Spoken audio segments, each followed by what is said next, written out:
Hello, ഇന്നത്തെ വീഡിയോയിൽ നമുക്ക് വളരെ എളുപ്പത്തിൽ ഹെൽത്തി ആയിട്ട് ചെയ്യാൻ പറ്റുന്ന ഒരു ചെറുപയർ ദോശേൻ്റെ റെസിപ്പിയാണ് കേട്ടോ. അപ്പോൾ നമുക്ക് ഈ ചെറുപയർ ദോശ എങ്ങനെ ചെയ്യാമെന്നൊന്ന് കണ്ടു നോക്കാം. അപ്പോൾ ഇതിനായിട്ട് ഒരു കപ്പ് ചെറുപയറാണ് കേട്ടോ ഞാൻ എടുത്തിട്ടുള്ളത്. ഇതിലേക്ക് ഒരു അരക്കപ്പ് പച്ചരി കൂടെ ചേർത്ത് കൊടുത്തിട്ടുണ്ട്. ഇനി ഇത് രണ്ടും കൂടെ ഒന്ന് ഒരു 5-6 മണിക്കൂർ കുതിരാനായിട്ട് മാറ്റി വെക്കാം. അപ്പോൾ ഞാനിത് നൈറ്റാണ് കേട്ടോ വെള്ളത്തിലിട്ട് വെക്കുന്നത്. അപ്പോൾ രാവിലെ നമുക്കിതൊന്ന് നന്നായിട്ട് തന്നെ കഴുകിയിട്ടെടുക്കാം. ഒരു 4-5 പ്രാവശ്യം നന്നായിട്ട് തന്നെ കഴുകിയെടുത്തിട്ടുണ്ട്. ഇനി ഇതൊരു മിക്സീൻ്റെ ജാറിൽ ഇട്ട് കൊടുക്കുകയാണ്. മിക്സീൻ്റെ ജാറിലേക്ക് ഇട്ട് കൊടുത്തിട്ട് നന്നായിട്ട് തന്നെ നമുക്കൊന്ന് അരച്ചെടുക്കാം. അപ്പോൾ ഇതിലേക്ക് ഒരു 1/4 ടീസ്പൂണ് ചെറിയ ജീരകം ചേർത്ത് കൊടുത്തിട്ടുണ്ട്. അതുപോലെ തന്നെ 2 പച്ചമുളക്, ഒരു കഷ്ണം ഇഞ്ചി കൂടെ കട്ട് ചെയ്തിട്ട് ഇട്ട് കൊടുത്തിട്ടുണ്ട്. കുറച്ച് കറിവേപ്പിലയും കുറച്ച് മല്ലിയിലയും കൂടെ ചേർത്ത് കൊടുക്കുകയാണ്. ഇനി നമുക്കിത് അരയ്ക്കാൻ ആവശ്യത്തിന് വെള്ളം കൂടെ ചേർത്തിട്ട് ഒന്ന് നന്നായിട്ട് തന്നെ അരച്ചെടുക്കാം.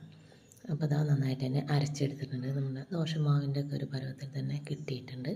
ഇനി നമുക്കിതൊരു ബൗളിലേക്ക് മാറ്റി കൊടുക്കാം.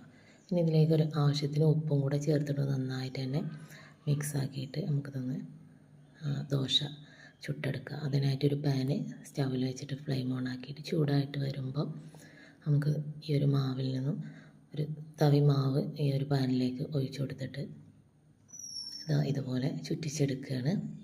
ഒന്ന് കനം കുറച്ചിട്ട് അങ്ങനെ ഇതുപോലെ ചുറ്റിച്ചെടുത്ത് ഓരോ ദോശ നമുക്ക് ഇതുപോലെ ചുട്ടെടുക്കാം. ഈ ടൈമിൽ നമുക്ക് ഇതിലേക്ക് വേണമെന്നുണ്ടെങ്കിൽ കുറച്ച് നെയ്യ് ചേർത്ത് കൊടുക്കാം കേട്ടോ. അപ്പോൾ ഞാൻ കുറച്ച് നെയ്യ് ചേർത്ത് കൊടുത്തിട്ടുണ്ട്. നെയ്യ് എല്ലായിടത്തും അങ്ങനെ ബ്രഷ് ചെയ്ത് കൊടുക്കുകയാണ്. അപ്പോൾ നമുക്ക് ഹെൽത്തി ആയിട്ട് ചെയ്യാൻ പറ്റുന്ന ഒരു ദോശൻ്റെ റെസിപ്പിയാണ്. ദോശ നന്നായിട്ട് തന്നെ ക്രിസ്പി ആയിട്ട് കിട്ടിയിട്ടുണ്ട്. ഇനി നമുക്ക് ഇതൊന്ന് പാനിൽ നിന്ന് എടുത്ത് മാറ്റാവുന്നതാണ്. അപ്പോൾ ബാക്കിയുള്ളതും ഇതുപോലെ തന്നെ നമുക്ക് ഈ രീതിയിൽ തന്നെ ചുട്ടെടുക്കാം. അപ്പോൾ നമുക്ക് ഇത് അരി അരച്ച് നമുക്ക് കുറേ ടൈം റെസ്റ്റ് ചെയ്യേണ്ട ആവശ്യമൊന്നുമില്ല. നമുക്ക് പെട്ടെന്ന് തന്നെ ബ്രേക്ക്ഫാസ്റ്റിനോ ഡിന്നറിനൊക്കെ ചെയ്യാൻ പറ്റുന്ന ഒരു ഹെൽത്തി ചെറുപയർ ദോശയാണ്. അപ്പോൾ നിങ്ങൾ ഈ രീതിയിലൊന്ന് ഉണ്ടാക്കി നോക്കിയിട്ടില്ല എന്നുണ്ടെങ്കിൽ ഒന്ന് ഉണ്ടാക്കി നോക്കൂ.